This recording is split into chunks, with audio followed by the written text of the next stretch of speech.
One of the most contentious topics in our day continues to be the coronavirus and the vaccines that are available. We've been told over and over again to follow the science.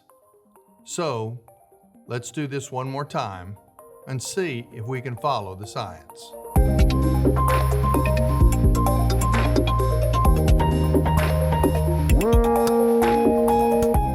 Truth Currents is not about opinions. It's about taking current events and trying to frame those current events in a way that allows followers of Jesus Christ to think about the events of our day with a biblical framework.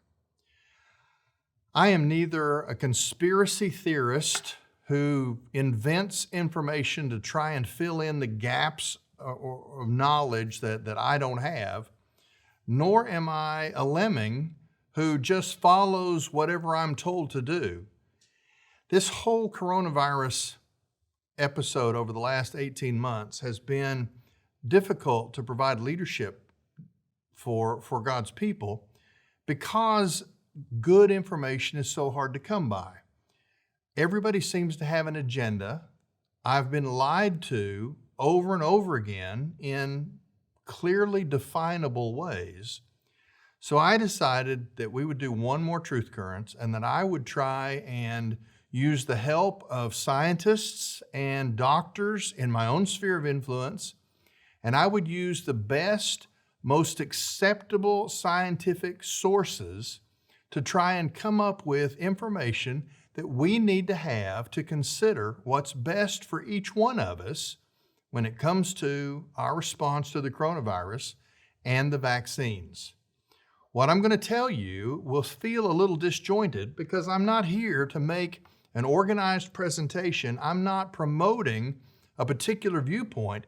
I'm just sharing some solid facts that I have finally been able to lay my hands on. This is not ideologically driven news reports. These are not op-eds in the New York Times.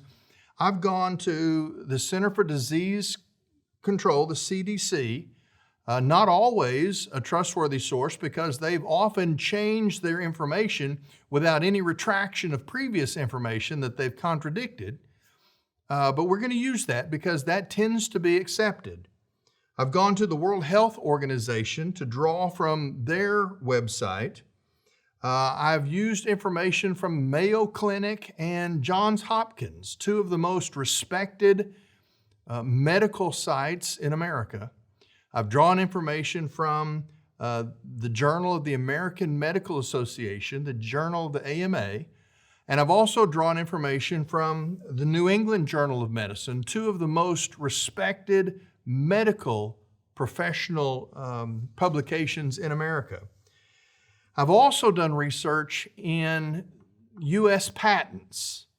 That is, those places that give us information about research that has been patented in the last 20 years for financial purposes. You don't patent something unless you're trying to make money off of it. And so some of the clearest information about the coronavirus, interestingly enough, comes from the United States Patent Office. Now, having said all of that, I want to just give some facts that I think are actual facts. And you take these facts and you use them to assess your response to the vaccine and what needs to happen in your own life. The New England Journal of Medicine has recently backtracked by admitting that the COVID vaccines may in fact not be safe for pregnant women. There are a number of reports from the VAERS website, that is the Vaccine Adverse Event Reporting System. That is a government system that monitors the safety of vaccines after they are authorized or licensed for use by the U.S. Food and Drug Administration. It is anecdotal at best, but it is a collection of experiences that relate to adverse reactions. The information through VAERS, along with what the CDC is now admitting and what has been published in the Journal of New England Medicine, is that there may be roughly 1 out of 8 pregnant women who take the coronavirus vaccines and experience some level of complication with their pregnancy following the inoculation. I don't know what to do with that, except to say that this is one of the pieces of evidence that I now consider to be accurate and factual. There are, in the definition of COVID deaths, something that I found very interesting. Dr. Ngozi Ezeki, who is the director of public health in the state of Illinois, has said, I just want to be clear in terms of the definition of, quote, people dying of COVID. The case definition is very simplistic. It means technically, even if you died of a clear alternate cause, but you had COVID at the same time, it's still listed as a COVID death. Everyone who is listed as a COVID death, that doesn't mean that that was the cause of death, but that they had COVID at the time of death. Now, the reason I think this fact is important is because it makes it now impossible to know for sure the true fatality numbers of COVID death statistics because we can't tell of those how many people died of just COVID. In fact, the Journal of New England Medicine has published a report that says the consideration of comorbidities, that is, other health concerns besides COVID, is so dramatic that their estimate is something above 80% of COVID deaths in this country are people who would have died within a year even without COVID. Whether it's severe obesity or heart disease or diabetes or a variety of other issues, COVID tends to complicate poor health to the point of death. Now, that's not to minimize COVID. I don't want to come across minimizing it at all. I've preached funerals for people who have died with COVID. I just find it interesting that for all of the media uproar about COVID death numbers, the reality is people who died of COVID-19 and only died of COVID-19 with no other contributing health issues, that number appears to be incremental versus the total numbers that are being reported in the press. The patent research that I've drawn from shows that, contrary to the narrative that coronavirus is a new disease that sort of just appeared out of the blue in 2019, and that the vaccines are a miracle of quick and fast American ingenuity and research, the fact of the matter is the U.S. Patent Office shows that we have been manufacturing, that is, designing coronavirus strains since at least 1999. In fact, U.S. patent number 6372224 was filed on January the 28th of the year 2000, and it is a patent for a man-made version of a coronavirus that has a 99.9% relation to the coronavirus that is now raging across the world. Anthony Fauci, the doctor that we're all supposed to trust, Anthony Fauci has a patent from April the 19th, 2002, almost 20 years ago. Dr. Fauci applied for a patent that, quote, was to patent an infectious, replication defective coronavirus specifically targeted for human lung epithelium. What does all that mean? Well, I don't know everything that it means, but it means that for the last 18 months, the fox has been in the hen house. We're told now that the Delta variant is sweeping across the world. The use of that language, variant, seems to imply that the coronavirus itself, the COVID-19, the SARS-2 virus that started all of this, is mutating. The fact of the matter is that's not what the word variant means. The Delta variant is a different strain. It's an entirely different disease of coronavirus, much the same way that when you get a flu shot, you have to get a flu shot. In some years, there's flu shot A and flu shot B, and you have to have different shots for different strains of the same overarching kind of virus. That's what we have here. The Delta virus is not a mutation of the original disease. It's another strand of it. And patents seem to imply that there are multiple strains over the last 20 years that have been developed somewhere. How did they come out? How did they get loose? I don't have answers to those questions, but I'm trying to find facts that I can trust that give me insight as to the narrative that I'm being fed. What about this third booster that people are being encouraged to take? The CDC director, Rochelle P. Walensky, told Today Show host Savannah Guthrie recently, quote, "There is hope, but no data yet that the third booster shot will prevent transmission." That's an interesting piece of information from the director of the CDC. You probably haven't heard that in the mainstream media. What's the problem here? The problem is we have drugs that have been used for decades that have been demonized in recent months, particularly ivermectin, which has been in use among humans since 1969. Dr. William C. Campbell and Dr. Satoshi Omura received a Nobel Prize in 2015 for their use of ivermectin as a Food and Drug Administration approved anti-parasitic drug that services those who have several tropical diseases. Ivermectin has been widely used in the nation of India and has had a dramatic impact on decreasing the numbers of COVID cases in that overpopulated nation. The other drug is chloroquine or hydroxychloroquine, a drug first developed in 1934, the follow-up development in 1946. This drug is used to treat autoimmune diseases such as systemic lupus and rheumatoid arthritis. Both of these drugs have seemed to have serious advantageous effect on the coronavirus. Now, the drugs are not approved specifically for COVID-19 treatment, but what's the problem? We use drugs off-label all the time. In fact, Viagra, one of the most profitable drugs in American history, was originally a drug being tested for heart disease and blood circulation issues. The whole erectile dysfunction benefit of Viagra was discovered almost accidentally, and it was used off-label for years before it began to be finally marketed for that specific use.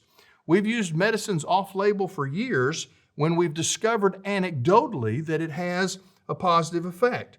Now, while these drugs are not approved by the U.S. Federal Food and Drug Administration, the National Institutes of Health and the same administrative bodies in the United Kingdom have a tremendous amount of lab data on both of those medicines, which show that they have been in use for 52 years and 87 years respectively, and they are solid and safe. So why are they now demonized as not useful to us?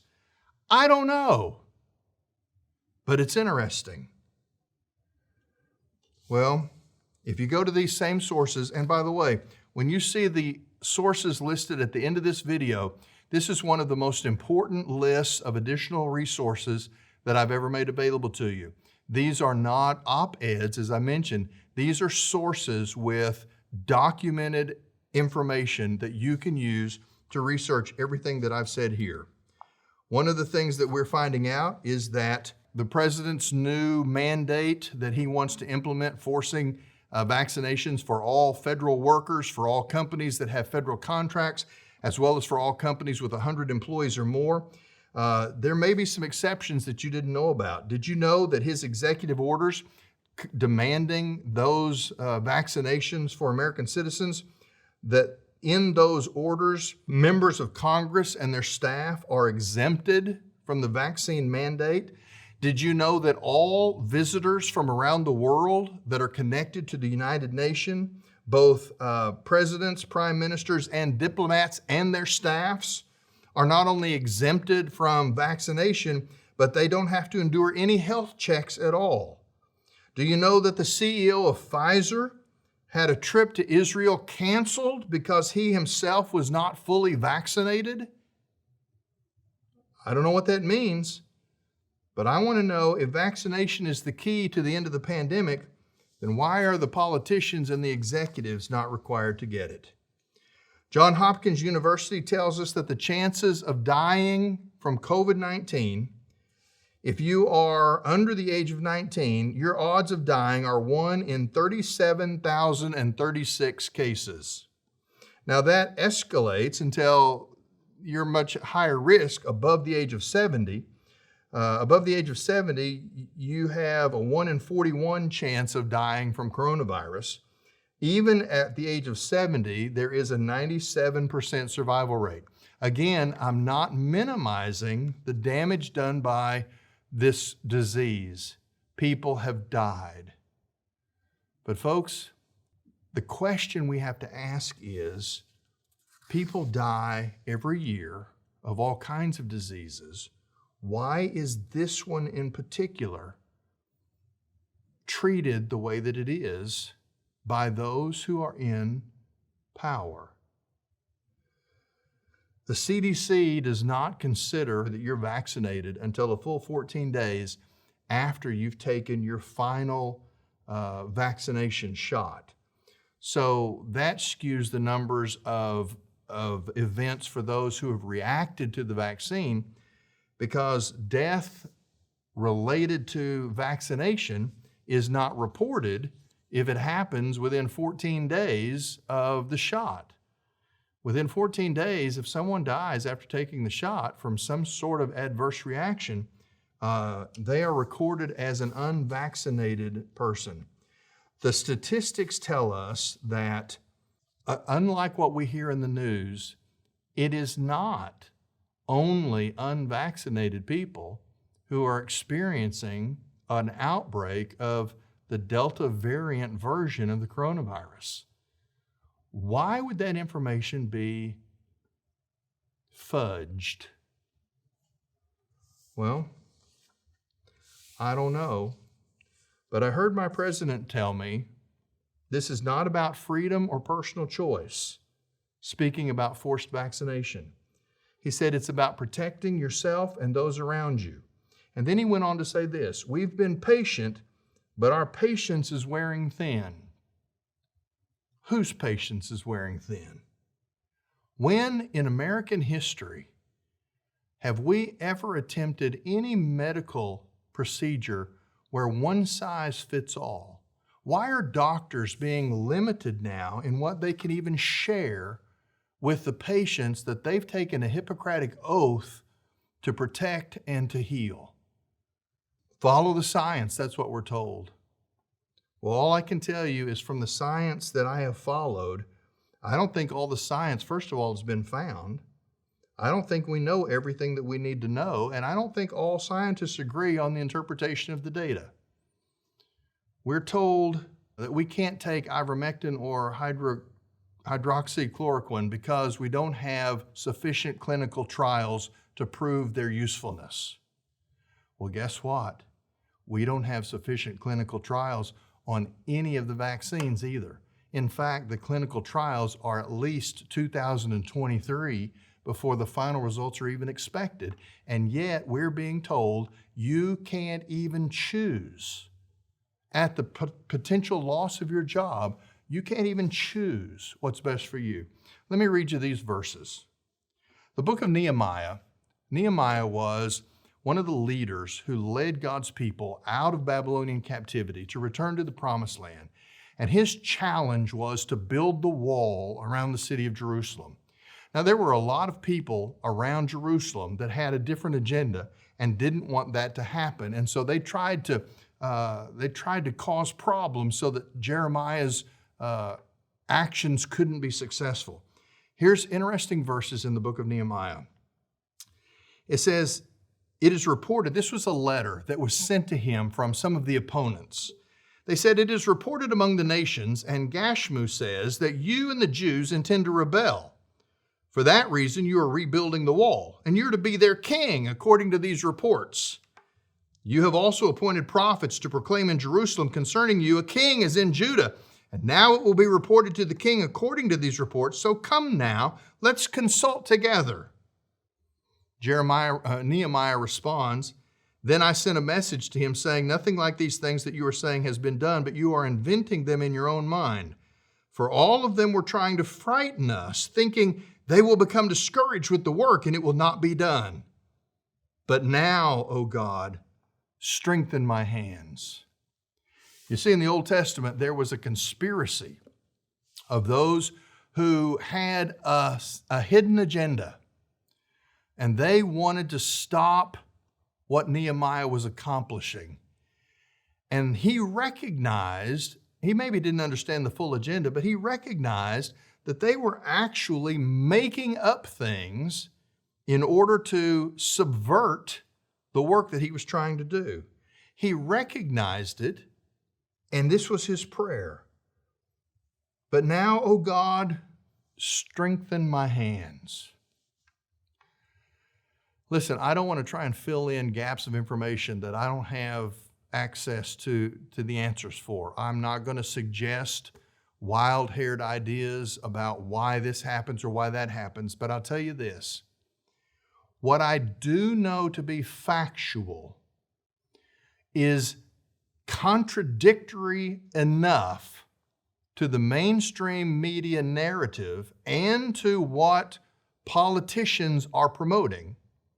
What I now know to be factual from following the science is different enough from what I'm being told every day that I now have Nehemiah's suspicion that something is not right.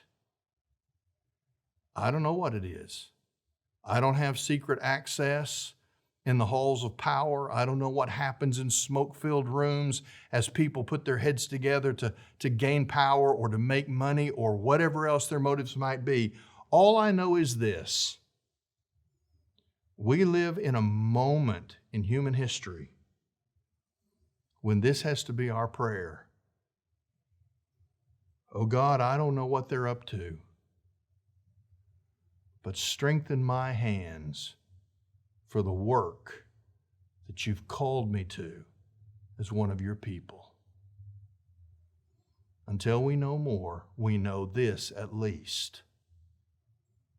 We're being lied to by almost everyone except the author of this book.